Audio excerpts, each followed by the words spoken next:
Suzanne. Hi, it's Donna Burns. Hi, Donna. How are you? Good. Thank you so much for doing this. I really Oh, appreciate my it. pleasure. Good to see you. Good to see you too. Like we have a big audience. Looks good, Patricia. Thank you. Yeah, I think that we're gonna wait just for everyone on. I think we're gonna wait like a few more minutes just to let a few more people join, and then we'll be starting. So if you guys want to keep your mics muted, that's perfect. Thank you.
Okay, I think we're going to get started just because it's 6:35, and I'll just admit anyone else as they come. But thank you guys so much tonight for logging on to our third session for Learn to Earn on Employment and Credit tonight by Suzanne Flannery. I'm so excited to be hosting such an amazing speaker.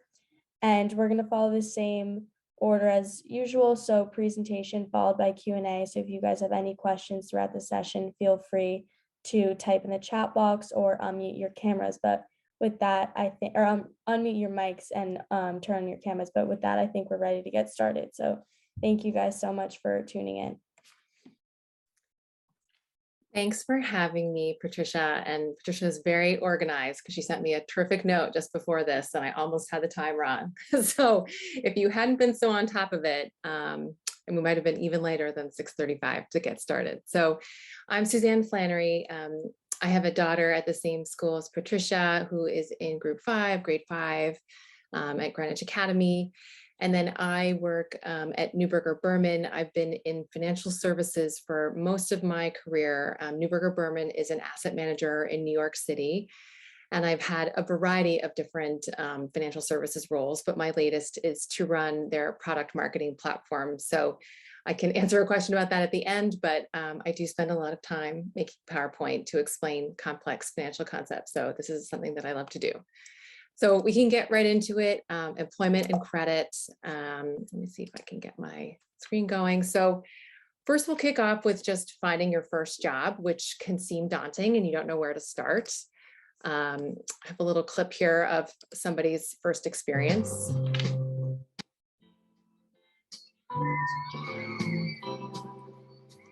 Right here, sir. Right here, sir. Oh, fantastic time.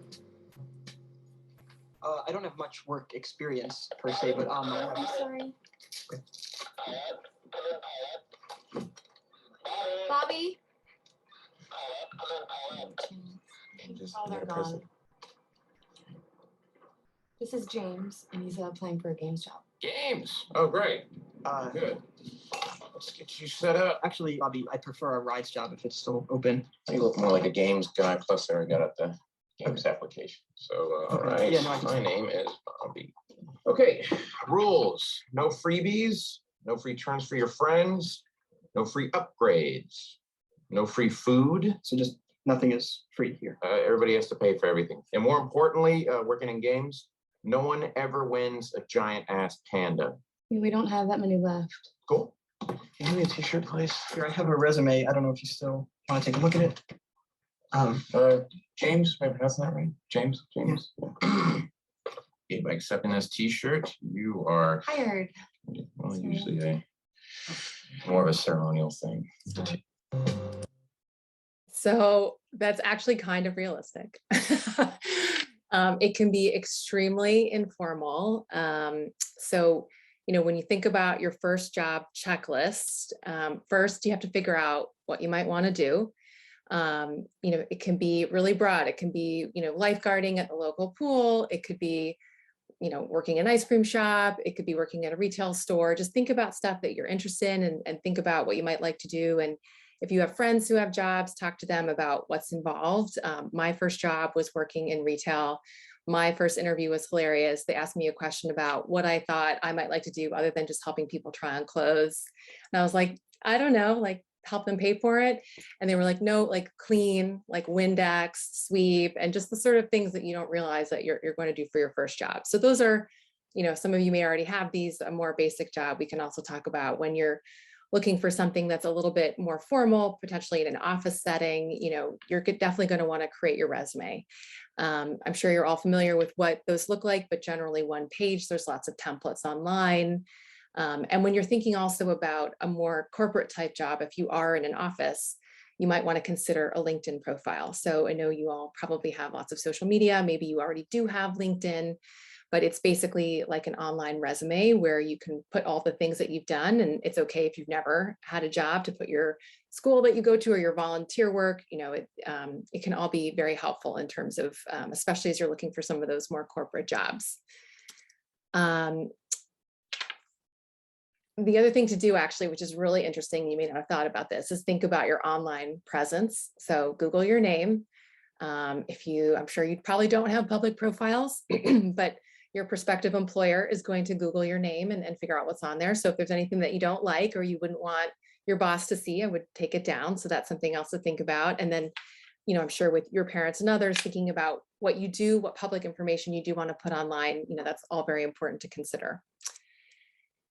And then searching for opportunities. So there's a lot of different ways to do this. One is networked, talking to family, friends about, different opportunities they might have heard of. It can be walking down the street, seeing what types of retail stores or places to work, they may have opportunities. I did a couple of different things. One is I just walked in holding a resume. This was a long time ago when we didn't really have the internet, but you can just walk in, dress somewhat nicely and very politely and ask if they're looking to hire. And sometimes that's a really easy way to get an application and consider it. Another way that I did it was I literally mailed these letters, the snail mail, but you can send emails to companies that you're interested in.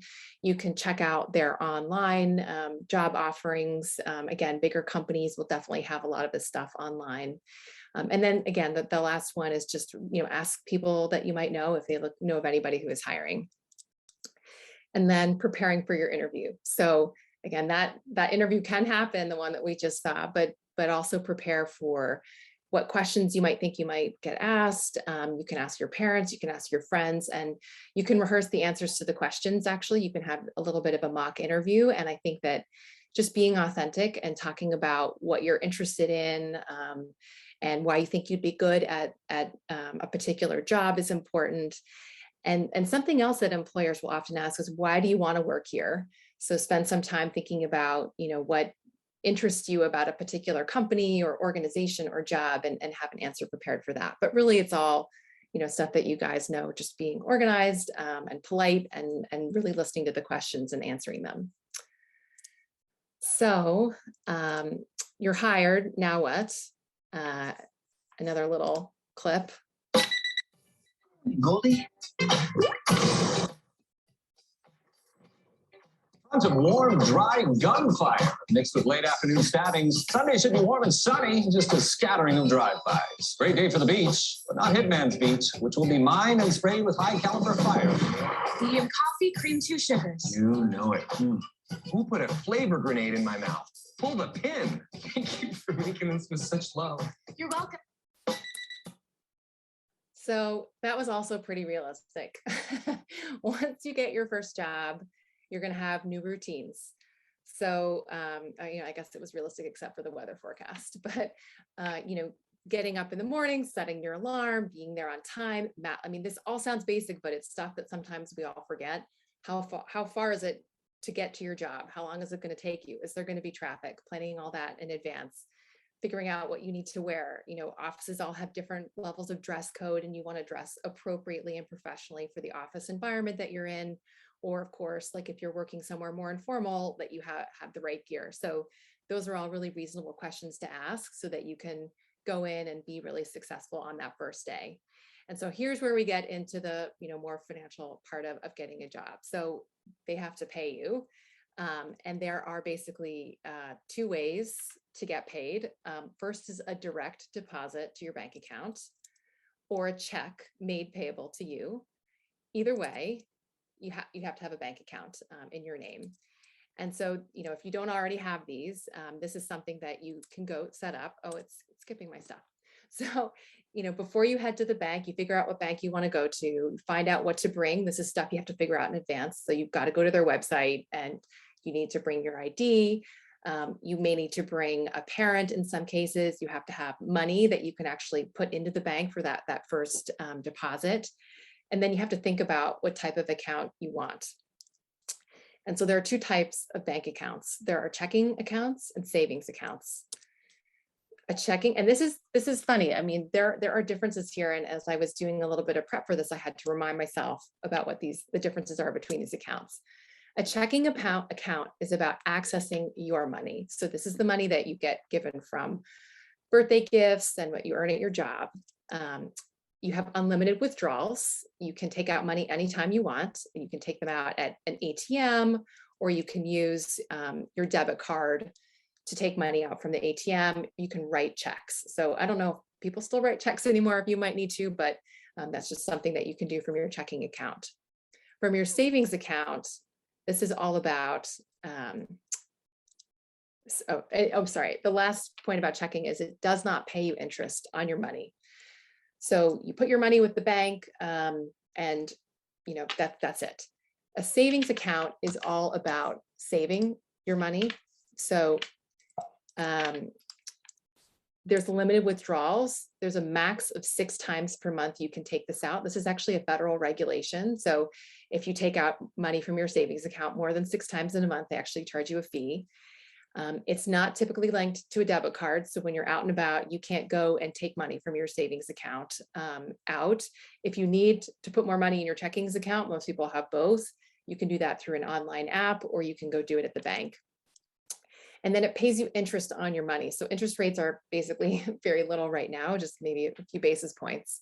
But if you have money stored in a savings account, the bank is going to pay you to do that a certain percentage. Credit and debit cards. So this is sort of the next step of accessing your money. So another little clip.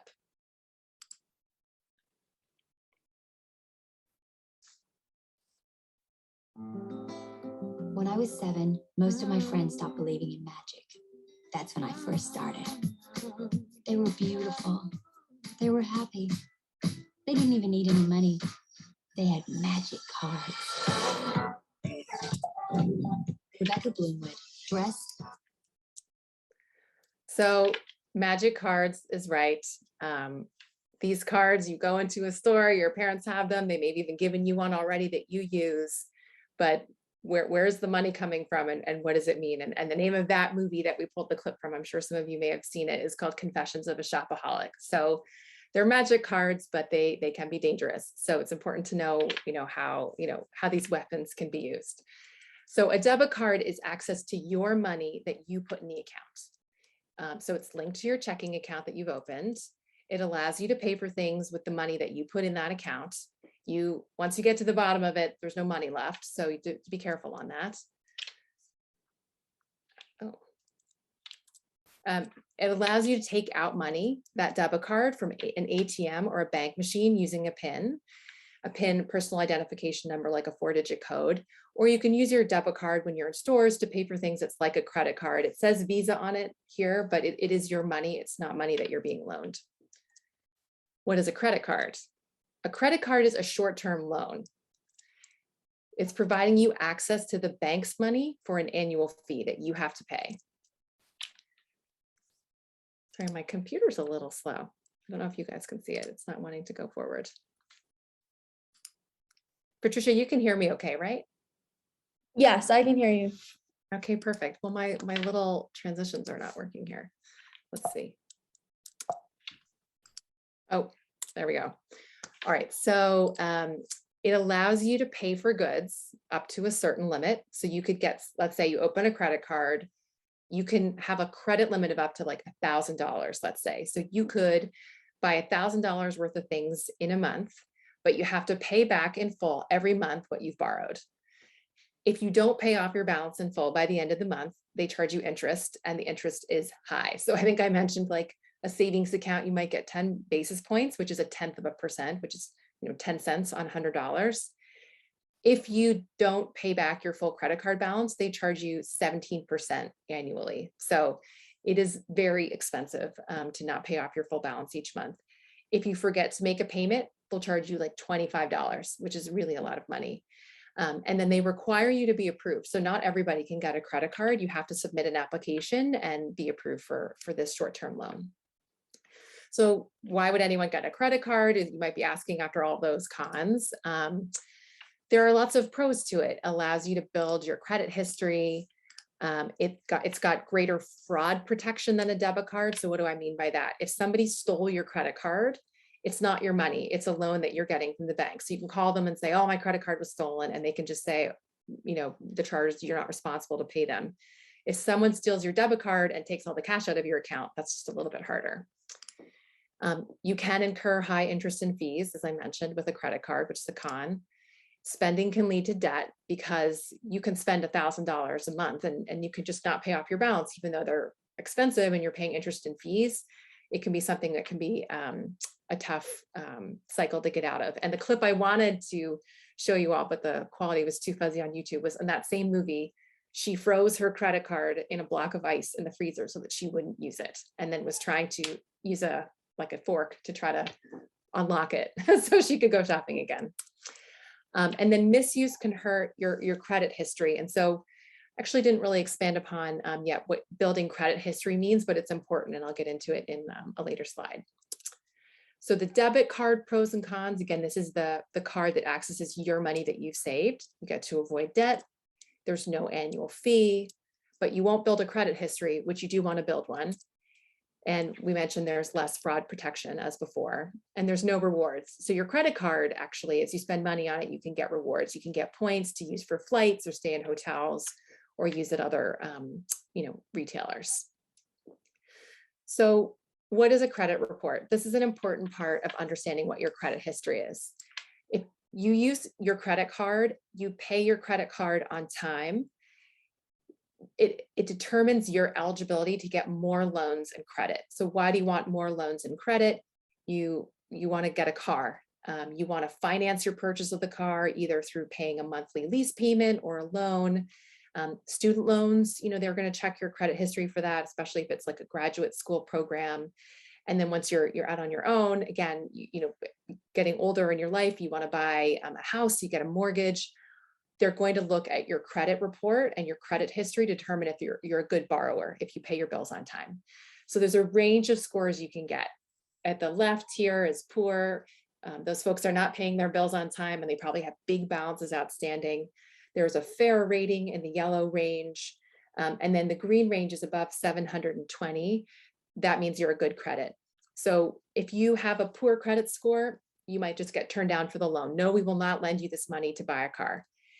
If you have a fair credit score, they may say, we will loan you the money to buy this car or this house, but you have to pay a higher interest rate than somebody who has an excellent credit score.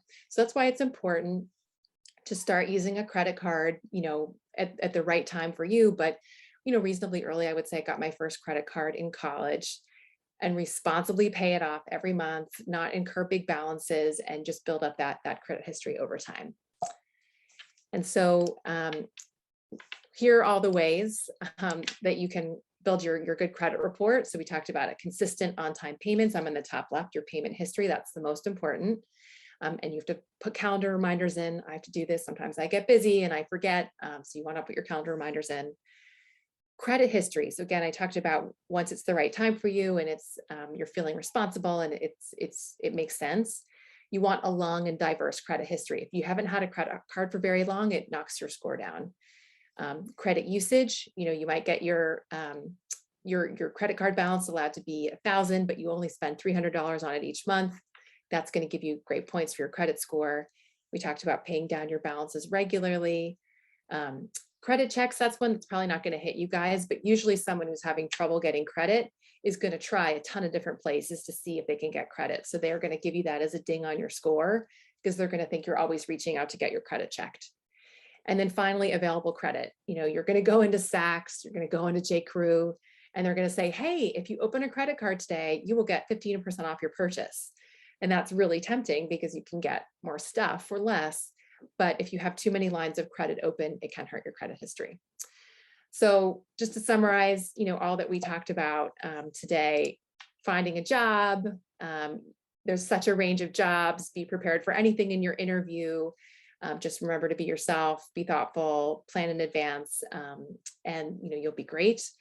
And then once you have that job and you have money, thinking about how you set it up so that you're paid in a reasonable way, that convenient way for you, and that you manage your finances with your credit and debit cards, it's going to lead you on that great road for a good, solid financial foundation. So with that, I can open it up and see if there's any questions.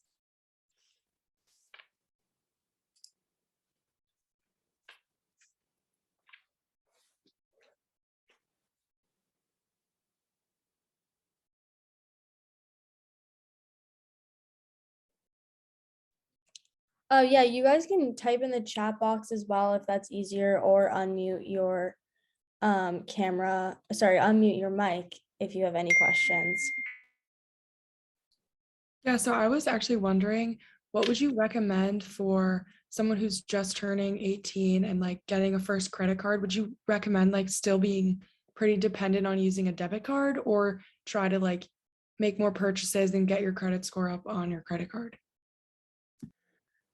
Well, that's a great question, actually. I would just say it's tricky because you want to think about using it in a way that helps you, like knowing yourself in terms of if you're somebody you feel like it's going to get really tempted with your credit card, you may want to use it less. But if you're really great at self-discipline and just, being sure to use it, I think it does make sense, because building that responsible credit history, they usually give you a very low credit line in the beginning. It's like hardly anything, like you're not really using it. And so once they see you paying that regularly over time, then it does make sense. And then I see a question in the chat about recommended paying it off right away or a set date each month. I would say it's actually good to do that set date. So the way it works is they pick a date in the month. Let's say it's the 11th day of every month, and that's when your payment is due. And you can set up automatic payments of your minimum payment. So the minimum payment, just to not be in, trouble, is, let's say it's $20. It's like a nominal amount. And the full balance might be $200 or $300. So, I have automatic minimum payment always set. Some people put on automatic payoff in full every month, just directly from their debit card to their credit card. I have to say, I don't do that because I like to check my credit card statement every month and make sure there's no fraudulent charges on there, because maybe this is probably going beyond exactly what we're talking about, Patricia, but I'm sure you're all online shopping. It's very tempting. You just type that credit card number in there. I frankly have my 16-digit credit card number memorized, which is crazy. But you have to think about where you're putting it in, and is it a safe place to put it in, because it can be stolen. And so you want to read your credit card statement every month and make sure you recognize all of the charges. So there is something as well, and this gets into a little bit more sophisticated financial services concepts, but responsible use of leverage can actually be good for your, your portfolio. And so being, it does give you, it's probably just a habit. You don't need to have it open, but I would say you don't have to pay it off right away. You just pay it off at that set time every month before your payment is due, and have those reminders in your calendar and on your app. And then I just saw a question come in. If you don't recognize a payment on your credit card statement, will the bank handle it, or do you still have to pay it? So you can dispute it. And the credit card companies are great about this. There's two ways. I think sometimes you can do it right on your app, because I have my, American Express and my Chase Visa card apps, or you can call them and you can dispute the charge, and then they take care of it on your behalf.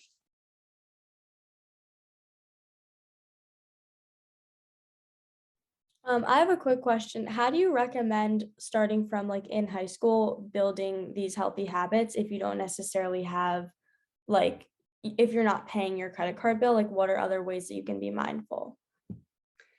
Yeah, I think that's a great question. I think it's really important to set the budget of what especially when you have this first job, especially if you're blessed and your parents pay for a lot for you, it can be tempting to just spend everything that you make. But setting aside a certain percentage each month that you put in your savings account and you don't touch, and then you think about, how am I going to spend the rest? And sometimes you can think about sitting down at the beginning of the summer maybe and saying, okay, I'm going to work 16 weeks or 12 weeks or however long it is. I think I'm going to make this much money in total. I want to go out to dinner once a week, and I want to buy a couple of new items of clothing, or actually I use back into the clothing because I really like the clothing. So I would say I'm going out to dinner once a week. I might do this fun thing with my friends, and I'm going to total it all up. And what do I have left over after I've saved? And I thought about those regular expenditures that I know I'm going to be frequently making. And then I say, okay, I have $500 left that I could feel like is money to spend on stuff that's silly, clothing or a pair of shoes or something like that. So that's how I'd encourage the habits, is just being mindful about how much you have, how much you save, and how much you're spending, and what you're spending it on. I think that would be, how I would start.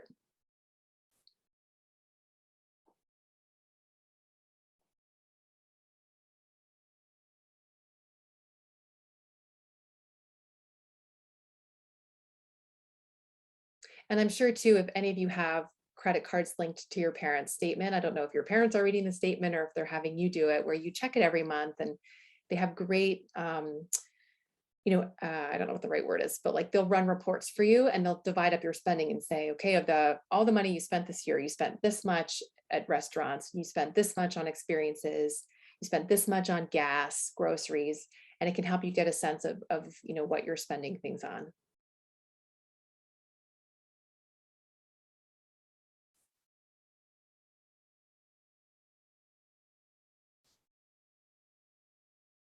Any other first job questions, or how to get that first job?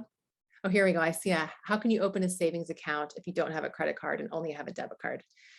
You can definitely open a savings account. So you can just go to that same bank that has your debit card and open a savings account. I feel like those are terrific, and you can link it to your debit card checking account. And I guess if your debit card is connected to your parents, then you can just go independently to set up that savings account. And you can deposit through like an online app, as I mentioned. You can, as part of your account, you'll get an account number. And that account number is what you provide to your employer who's going to pay you. So they could theoretically pay you directly into a savings account. The problem is you can only take out from that 6 times a month. So if you only think you're going to need 6 withdrawals, then you're good. But otherwise, you'd want to have the checking account as well.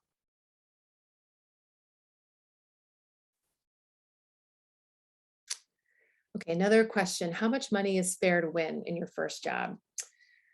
That's a great question. And it really depends. I think that minimum wage is not $15 yet everywhere in this country, but I think a lot of entry-level jobs, that's about where it is. And then jobs that require a little more skill, potentially, like you think about maybe babysitting, I think, can sometimes be more than $15 an hour, though it depends on the family and the number of children and sort of the skill set involved. And the way I think about your first job is you don't have a lot of, I mean, with babysitting, you have negotiating leverage or tutoring or things like that. But if you're going to go work at like a retailer or a coffee shop, like a Starbucks or something, it's just the wage is the wage and you sort of have to take it. And it's almost like building your professional history is the same as building that credit history.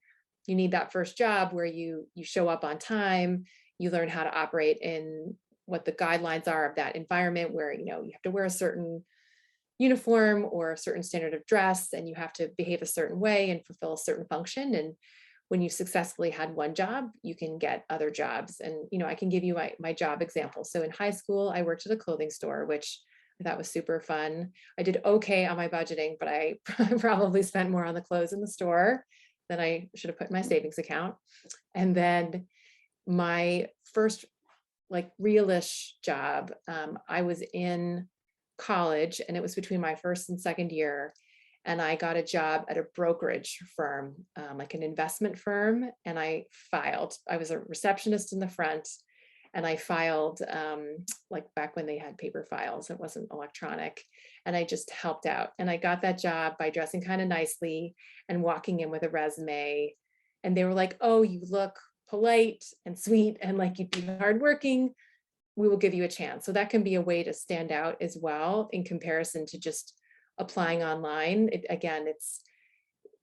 Things have changed a little bit, but I did find that going in person did help me. I mentioned the snail mail, but I'm from a town called Waterloo in Canada, and it's a big technology center, kind of like out in Silicon Valley.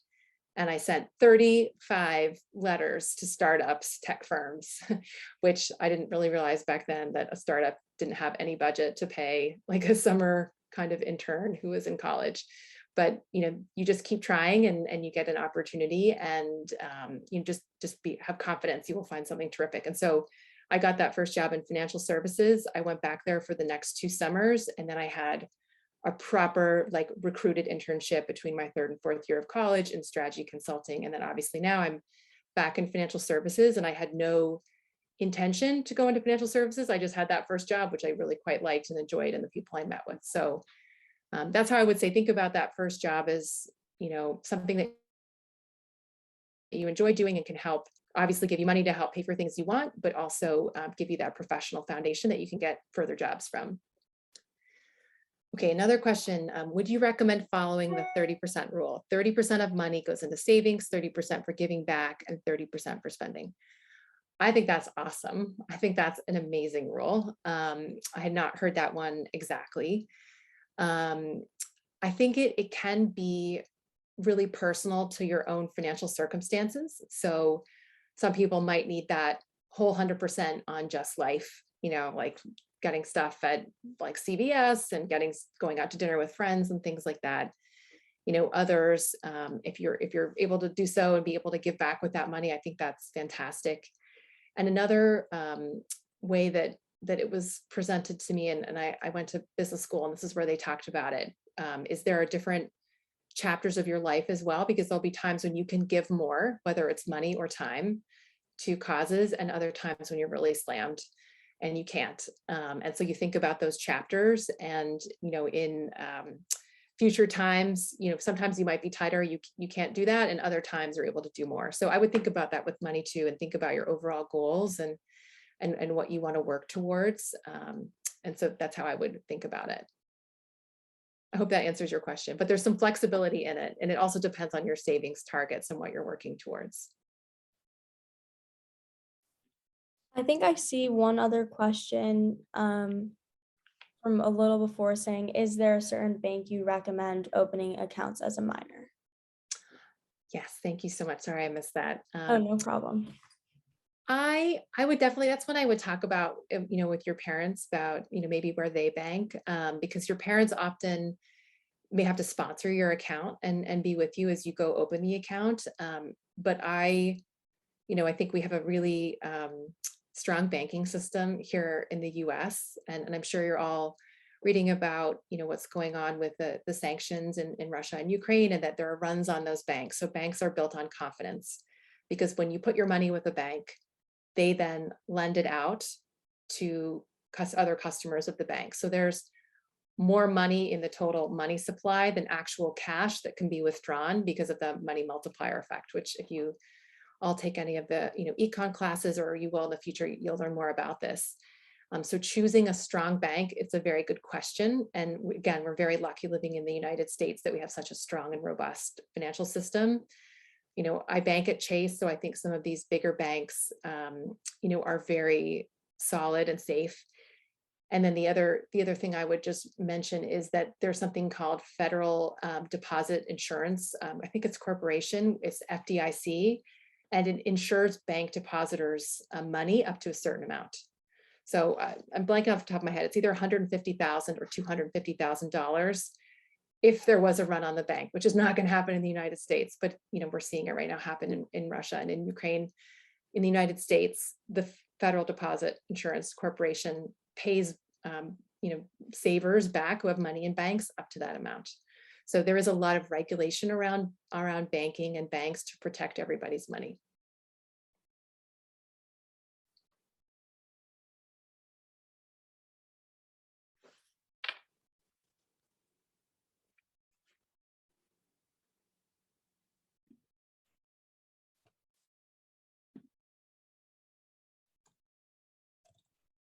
Awesome. If there are no other questions, you guys can also feel free to email them to me. But thank you guys so much for tuning in and listening to an amazing presentation. That's incredibly helpful information, especially as we're all starting to look for our first jobs, maybe over the summer or before college.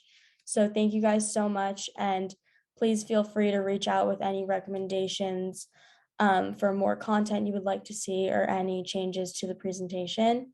And we're available over email or Instagram at learn2earnworkshop@gmail.com. So thank you guys so much for joining in tonight. Thanks, Patricia. Thanks for having me. Thank you. Have a great night, everyone. Bye.